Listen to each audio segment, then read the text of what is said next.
saw me do my two-step. का अनकहे जज्बात का आज के महफिल में तो पहला मेरा हमेशा से यही पोइट्री रहती है कि जो हिंदू मुसलमान के जो झगड़े होते हैं ये ना हो, मैं इसके लिए लिख के लाता हूँ। तो आज मैं इसी के लिए दोबारा लिख के लाया हूँ कि तुम पढ़ लो गीता, मैं पढ़ लेता हूँ कुरान। तुम पढ़ लो गीता, मैं पढ़ लेता हूँ कुरान, या तुम पढ़ लो कुरान, मैं पढ़ लेता हूँ गीता। क्या बात है, क्या बात है। तुम पढ़ लो गीता या मैं पढ़ लेता हूँ कुरान, या तुम पढ़ लो कुरान, मैं पढ़ लेता हूँ गीता। मैंने तो मस्जिद में 5 वक्त की नमाज भी अदा की है।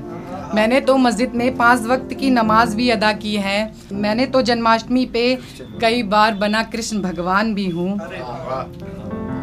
ना मैं अपने आप को मानता हिंदू, ना मैं मानता मुसलमान हूँ। हिंदू मुसलमान कोई नहीं होता, हिंदू मुसलमान कोई नहीं होता।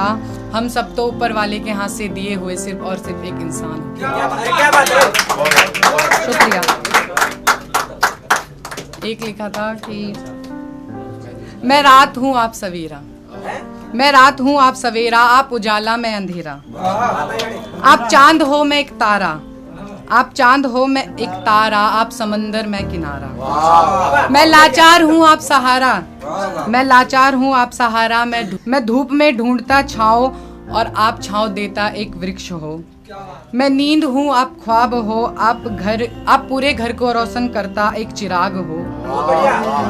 मैं गुलदस्ता आप उसमें रखे गुलाब हो।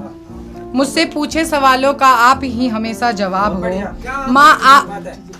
माँ आप जन्नत, पिता आप जन्नत की राह हो। आप ही मेरी हाँ हो, आप ही मेरी ना हो। मम्मी पापा आप मेरी जान हो। ये कुछ अनसुने अनकहे जज्बात है। जिस राह पे मैं निकल चुका हूँ उसकी हो चुकी शुरुआत है।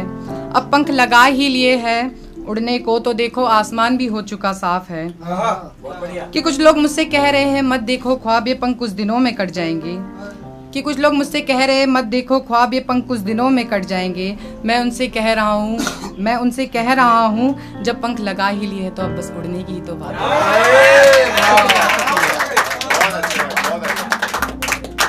एक लिखा था प्यार मोहब्बत की और बढ़ते हैं, तो एक लिखा था कि इसका शीर्षक है कोई अपना।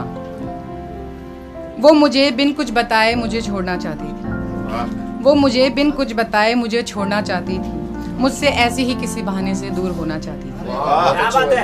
मैं उससे बिना कुछ जाने उसे जाने कैसे देता, मैं उससे बिना कुछ जाने उसे जाने कैसे देता। उसके साथ गुजारे पल वो भुला कैसे देता। मैं जान चुका था कि वो ऐसी किसी बहाने से दूर हो रही है। मैं जान चुका था कि वो ऐसी ही किसी बहाने से दूर हो रही है। अजी ऐसे कोई अपना किसी अपने को छोड़ तो नहीं देता। एक और लिखा था उफ तुम्हारी अदा क्या करेगी, उफ तुम्हारी अदा क्या करेगी। आशिक हो तुम्हारा तुम्हें पाके रहूंगा, आशिक हो तुम्हारा तुम्हें पाके रहूंगा। नहीं तो तुम्हारी ना मिलने वाली मोहब्बत मुझे मार डालेगी। तुम अगर दरिया मैं तुम्हारा साहिल, तुम अगर दरिया मैं तुम्हारा साहिल। तुम अगर गवाह मैं तुम्हारा वकील, और तुम्हारा दिमाग ना पढ़ सकूं नहीं उतना जाहिल। और तुम मुझे ना कह के मुझ जैसा आशिक कहीं और ढूंढ रही हो, और तुम मुझे ना कह के मुझ जैसा आशिक कहीं और ढूंढ रही हो। अरे मेरी जान जिनमें तुम मुझे ढूंढ रही हो मैं नहीं उनमें शामिल।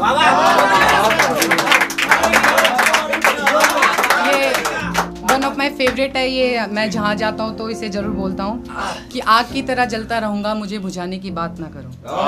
कि मैं आग की तरह जलता रहूंगा मुझे बुझाने की बात ना करो। दिल टूटा है तभी रो रहा हूँ यारो अभी हंसने की बात ना करो। एक स्पेशली मैं हरियाणा इसलिए आया था कि मैंने एक हरियाणा पे लिखा था, मतलब हरियाणवी लैंग्वेज में, तो मैं इसीलिए आया था यहाँ पे। बट मैंने बहुत पहले लिखा था, जब मैं 7th क्लास में था तब मैंने लिखा था। हाँ नहीं, जब लिखता तो बहुत पहले से था बट अब भी स्टार्ट करा है। हाँ वह छोरी घनी अंग्रेजी बोला करे। वैसे मुझे वो हरियाणा उतनी अच्छी तरीके से नहीं आता तो मिस्टेक हो तो प्लीज इग्नोर करिए। वह छोरी घनी अंग्रेजी बोला करे है मने तो अंग्रेजी का ई भी ना आता। वह छोरी घनी अंग्रेजी बोला करे है मने तो अंग्रेजी का ई भी ना आता। मैंने सावला बता के खुद उसने अपने गोरे रंग पे घना घमंड है। मैंने सावला बता के खुद उसने अपने गोरे रंग पे घना घमंड आता। मैंने उससे कई बात सुनो मैडम, तने होगा तेरे गोरे रंग पे घमंड, पर मेरी माँ ने तो मेरा सावला रंग